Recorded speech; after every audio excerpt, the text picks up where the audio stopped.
Assalamualaikum warahmatullahi wabarakatuh. Selamat pagi anak-anak. Selamat bertemu kembali dengan Bu Handri. Semoga kalian dalam keadaan sehat-sehat. Perhatikan di sini kita akan membahas tentang sudut dan garis, yaitu materi kelas 7 semester 2 tahun pelajaran 2020-2021. Kompetensi dasar dari garis dan sudut yang pertama adalah menganalisis hubungan antara sudut sebagai akibat dari dua garis sejajar yang dipotong oleh garis transversal. Kemudian yang 4.10 adalah menyelesaikan masalah yang berkaitan dengan hubungan antar sudut sebagai akibat dari dua garis sejajar yang dipotong oleh garis transversal. Berikutnya, pengalaman belajar yang akan kita dapat nanti adalah kita mengamati kedudukan dua garis. Bagaimanakah garis yang sejajar, berimpit, berpotongan, kemudian bagaimana kita membagi garis menjadi beberapa bagian yang sama panjang, bagaimana kita mengetahui satuan sudut yang sering digunakan, kemudian mengamati hubungan antar sudut, menemukan sifat sudut jika dua garis sejajar dipotong oleh garis transversal, kemudian menggunakan sifat-sifat sudut dan garis untuk menyelesaikan soal, serta melukis sudut-sudut tertentu. Nah, perhatikan di sini untuk Euclid, ini adalah bapak geometri.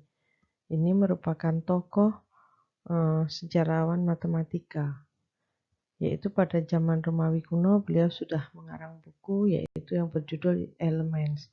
Ini merupakan karya terbesar beliau sehingga sampai saat ini digunakan sebagai acuan dasar-dasar ilmu geometri. Nah, dalam kehidupan sehari-hari untuk dua garis yang sejajar dipotong oleh garis lain, misalnya seperti ini pada rel kereta api, itu adalah dua garis sejajar.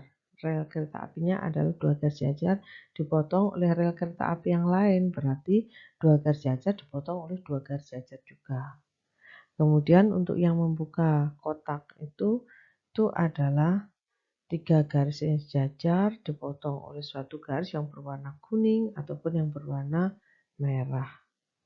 Berikutnya, perhatikan di sini posisi dari atau hubungan antara titik dengan bidang, hubungan antara titik dengan garis. Di sini dilihat posisi dari suatu titik. Titik A itu berarti pada garis L untuk garis yang pertama. Perhatikan yang kedua, kalau titik B itu berarti titik di luar garis M. Perhatikan sekarang titik C. Kalau titik C itu titik pada bidang alfa. Kalau titik D berarti titik di luar bidang beta.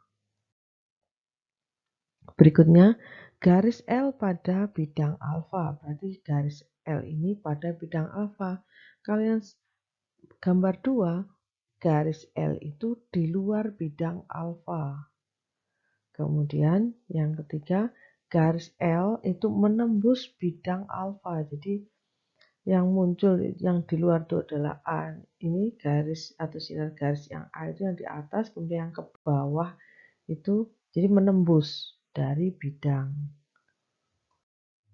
Nah, perhatikan di sini kalau titik A dan B pada garis L seperti ini. Nah, titik ini, titik A dan B ini berarti kadang disebut dengan garis titik-titik yang segaris atau kolinear. Itu titik-titik yang segaris.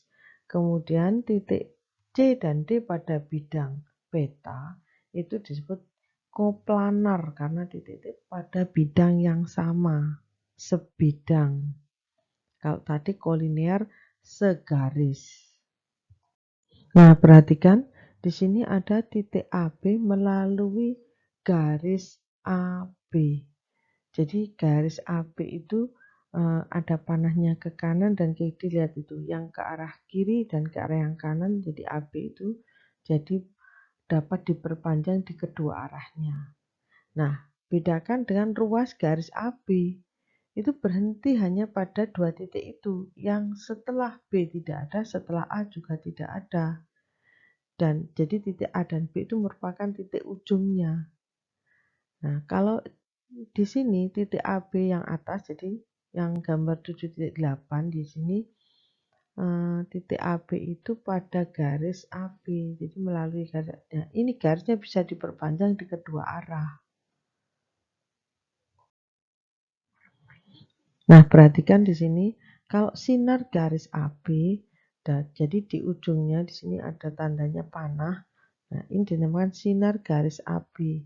Titik A sebagai titik pangkal. Perlu kalian ingat bahwa garis AB sama dengan garis BA. Ruas garis AB juga sama dengan ruas garis BA. Tetapi kalau sinar AB tidak sama dengan sinar BA. Perhatikan kalau sinar AB itu yang perhatikan yang atas warnanya biru itu. Kemudian kalau sinar BA yang arahnya ke warnanya pink itu arahnya ke kiri. Dan B sebagai titik pangkal. Jadi kalau sinar itu ada arahnya. Jadi ada arahnya kemana. Nah ini menunjukkan tanda panah itu. Jadi tidak sama. Perhatikan sekarang. Di sini ada dua garis yang sejajar, ada yang berpotongan, ada yang berimpit. Perhatikan. Untuk yang gambar pertama, itu dua garis ini, garis A dan B, A itu yang pink, B itu yang biru, itu tidak sejajar. Kenapa? Karena yang satu jaraknya 5 cm, yang satu berjarak 3 cm. Berarti garis A dan B tidak sejajar. Gambar yang kedua, jarak antara garis E dan F itu sama 9 cm dan 9 cm. Berarti garis E dan F itu adalah sejajar. Berikutnya, pada garis K dan L di sini berimpit karena jadi satu di situ. Jadi garis K-nya itu warna merah, garis L-nya berwarna biru. Itu berimpit jadi satu.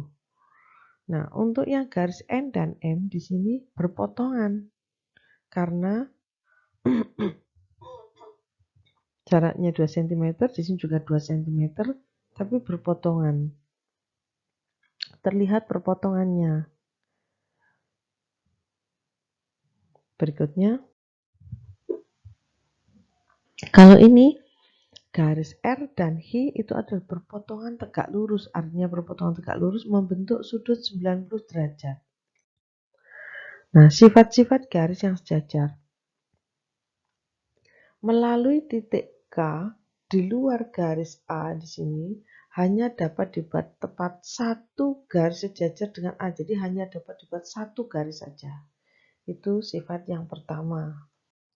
Nah, sifat yang kedua, jika garis C memotong garis A dan B, di mana A dan B sejajar, maka garis C pasti memotong garis B. Jadi jika garis C itu memotong garis A, dia pasti memotong garis B jika A dan B itu sejajar. Kemudian yang ketiga, jika A sejajar B, kemudian B sejajar C, maka pasti A sejajar dengan C. Nah, terakhir saya ucapkan terima kasih. Wabillahi taufiq wal hidayah. Wassalamualaikum warahmatullahi wabarakatuh.